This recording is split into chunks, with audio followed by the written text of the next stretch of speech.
तो one piece का latest chapter 1118 जिसका टाइटल है बीइंग फ्री वो हमारे सामने आ चुका है। और इस चैप्टर में हमें काफ़ी ज़्यादा शॉकिंग चीज़ जानने को मिली है, क्योंकि इस चैप्टर के एंड में जो बोनी है वो अपनी डेविल फ्रूट की पावर्स का यूज़ करके सन गॉड नीका में ट्रांसफॉर्म हो चुकी है। और ये काफ़ी ज़्यादा शॉकिंग चीज़ ओडा ने रिवील करी है इस चैप्टर में। इसके अलावा हमें इस चैप्टर में जो एंशिएंट जायंट रोबोट है उसकी तरफ से भी हमें काफ़ी ज़्यादा बातें जानने को मिली हैं। और जिसमें सबसे इंटरेस्टिंग बात यह है कि जैसे ही बोनी इस चैप्टर के एंड में नीका फॉर्म में ट्रांसफॉर्म होती है वैसे ही वो उसे सेंस कर लेता है, जैसा कि उसने तब किया था जब लूफी नीका की फॉर्म में कन्वर्ट हुआ था। इसके अलावा हमें इस चैप्टर में जो 5 एल्डर्स हैं वो बाकी बचे हुए वेगापंक्स को हंट करते हुए हमें देखने को मिले हैं। और उनका सिर्फ एक ही टारगेट है कि जितने भी लोग इस आइलैंड पर मौजूद हैं उनमें से कोई भी इस आइलैंड से निकल के ना जा पाए।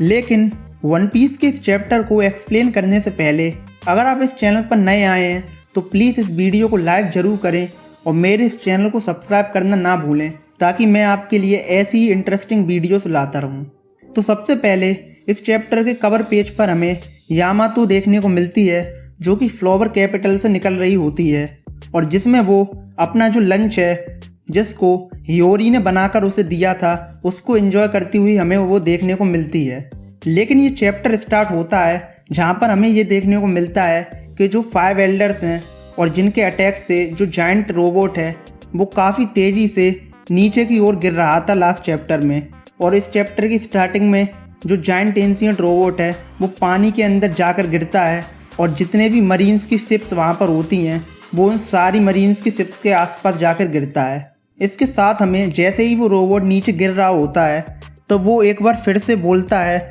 जहाँ पर वो जॉय बॉय की तलाश कर रहा होता है कि वो कहाँ पर है। और जिसके बाद वो बोलता है कि जॉय बॉय तुम कहाँ चले गए। लेकिन इसके बाद जो वो ये बात बोलता है वो काफ़ी ज़्यादा इंटरेस्टिंग थी, क्योंकि आगे वो ये बात बोलता है कि मैं चाहता था कि मेरे और तुम्हारे जो पास हैं वो एक दूसरे से मिले। और जैसे ही ये लाइन मैंने इस चैप्टर में पढ़ी तो मुझे ये लाइन काफ़ी ज़्यादा इंटरेस्टिंग लगी, क्योंकि इससे हमें ये जानने को मिलता है कि जो एंशिएंट जायंट रोबोट है वो जॉय बॉय यानी कि लूफी को कुछ बताना चाहता था और इसीलिए वो जॉय बॉय को ढूंढ रहा है। इसके बाद हमें वेगापंक का मैसेज जो कि लास्ट चैप्टर के अंदर कट हो गया था वो हमें थोड़ा सा और सुनने को मिलता है, जहाँ पर वेगापंक बोलता है कि एंड देयर नेम वॉज, और फिर ये मैसेज वहीं पर रुक जाता है।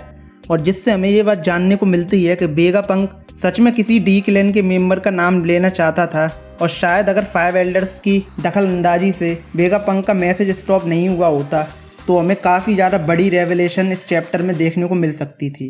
इसके बाद हमें दोबारा से बाकी वर्ल्ड के रिएक्शन जानने को मिलते हैं वेगापंक के मैसेज को लेकर, जहाँ पर हमें सबसे पहले अरवस्ता किंगडम देखने को मिलता है और वहाँ पर कोजा और उसके जो फादर हैं तो वो बाकी अदर सिटीजन्स के साथ वेगापंक के मैसेज को ही सुन रहे होते हैं। इसके बाद हमें एक पैनल में विस्की पीक के सिटीजन्स भी देखने को मिलते हैं, जहाँ पर हमें मिस्टर 9 और मिस मंडे भी देखने को मिलती है, जो कि अपने बेटे को अपनी हाथ में लेकर खड़ी होती है। और जिसके बाद उन्हीं में से एक सिटीजन ये बात बोलता है कि वर्ल्ड गवर्नमेंट वेगापंक को कभी भी नहीं मारेगी, भले ही उसने थोड़े बहुत लॉ को ब्रेक किया भी हो। जिससे हमें ये बात जानने को मिलती है कि लोगों का अभी भी यही पर्सपेक्टिव है वर्ल्ड गवर्नमेंट को लेकर कि वो इतने जीनियस साइंटिस्ट को कैसे मार सकते हैं। लेकिन असलियत में हम सब लोग ये बात तो जानते ही हैं कि सच्चाई तो कुछ और ही है। इसके बाद हमें ड्रेसरोसा किंगडम देखने को मिलता है, जहाँ पर हमें एक पैनल में लियो और रेबेका देखने को मिलते हैं। और जहाँ पर लियो बोलता है तो इसका मतलब ये है कि ये सारा का सारा काम लूफी लैंड ने किया है। और जिसके जवाब में रेबेका बोलती है कि लूफी ऐसा नहीं कर सकता। लेकिन इसके बाद हम फिर से एगेड आइलैंड पर वापस आ जाते हैं, जहाँ पर हमें यॉर्क देखने को मिलती है और जिससे जो बाकी के एल्डर्स हैं वो ये सवाल पूछ रहे होते हैं कि अब कितने वेगापंक बचे हैं। और जिसके बाद यॉर्क उन 5 एल्डर्स से बोलती है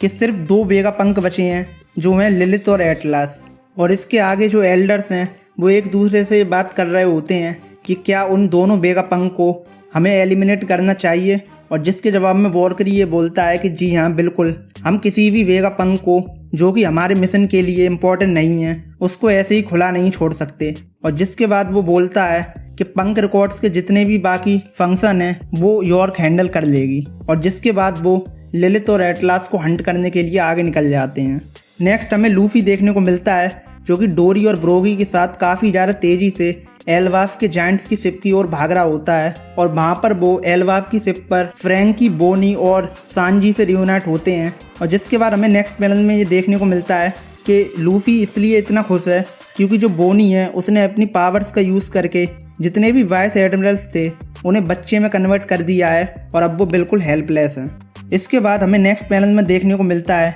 कि लूफी जो कि काफ़ी ज़्यादा भूखा था वो एल्बाफ के जायंट्स की शिप के जो किचन है उसके अंदर जाता है और जहाँ पर जो कुक होता है उसने उसके लिए पहले से ही मील रेडी रखी थी और वो उसको काफ़ी तेज़ी से खा रहा होता है। लेकिन इसके बाद हमें काफ़ी ज़्यादा इंटरेस्टिंग चीज़ देखने को मिलती है क्योंकि जो मार्स है वो काफ़ी तेज़ी से उड़कर एल्बाफ के जायंट्स की शिप को अटैक कर देता है और अपने मुंह से फ्लेम छोड़ता है और जितने भी जायंट्स हैं वो अपने वेपन से उसको रोकने की कोशिश करते हैं। इसके बाद हमें इस चैप्टर का सबसे ज़्यादा शॉकिंग मोमेंट देखने को मिलता है क्योंकि जब मार्स उस शिप को अटैक कर रहा होता है तभी लूफी वहाँ पर काफ़ी तेज़ी से आता है।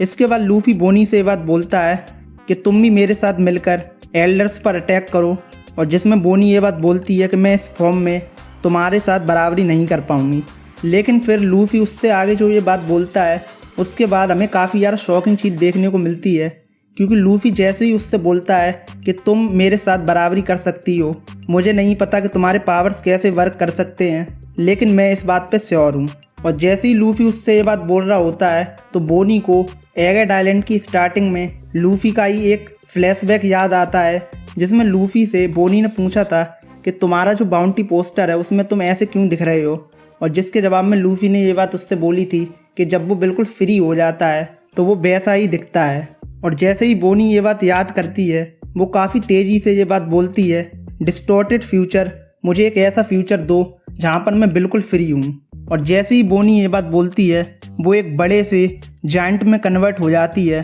और वो लूफी की तरह ही हमें नीका के फॉर्म में देखने को मिलती है। और हमें इस चैप्टर के एंड में काफ़ी ज़्यादा तगड़ा पैनल देखने को मिलता है जहाँ पर एक सीन में हमें लूफी और बोनी दोनों के दोनों गियर 5 में हमें देखने को मिलते हैं और उन्हें देखकर हमें ये बात जानने को मिलती है कि अब वो इस फॉर्म में 5 एल्डर्स से लड़ने के लिए बिल्कुल तैयार हैं। लेकिन हमें चैप्टर के एंड में जो जायंट एंशिएंट रोबोट है वो बोनी और लूफी को सेंस कर लेता है जैसे ही वो दोनों गियर 5 में ट्रांसफॉर्म होते हैं और उसके बाद वो इस चैप्टर के एंड में बोलता है कि देयर यू आर, यानी कि वो लूफी और बोनी दोनों को सेंस कर लेता है और तभी ये चैप्टर वहाँ पर ख़त्म हो जाता है। बाकी ये चैप्टर काफ़ी ज़्यादा तगड़ा था लेकिन जो सबसे ज़्यादा इंटरेस्टिंग और शॉकिंग चीज़ है वो यही है कि कैसे बोनी गियर 5 और जॉय बॉय में कन्वर्ट हो गई और क्या ऐसी भी कोई यूनिक पावर है जिसको बोनी पजेस करती है और जिसके बारे में हम सब लोग नहीं जानते हैं। बाकी आप लोग बताइए मुझे इस वीडियो के कमेंट सेक्शन में कि आपके क्या रिएक्शन है बोनी को लेकर जो कि इस चैप्टर में हमें सन गॉड नीका में ट्रांसफॉर्म होती हुई देखने को मिली है। बाकी इस वीडियो को ज़्यादा बनाना रखते हुए मैं मिलता हूँ आपको अगली वीडियो में, तब तक के लिए बाय बाय।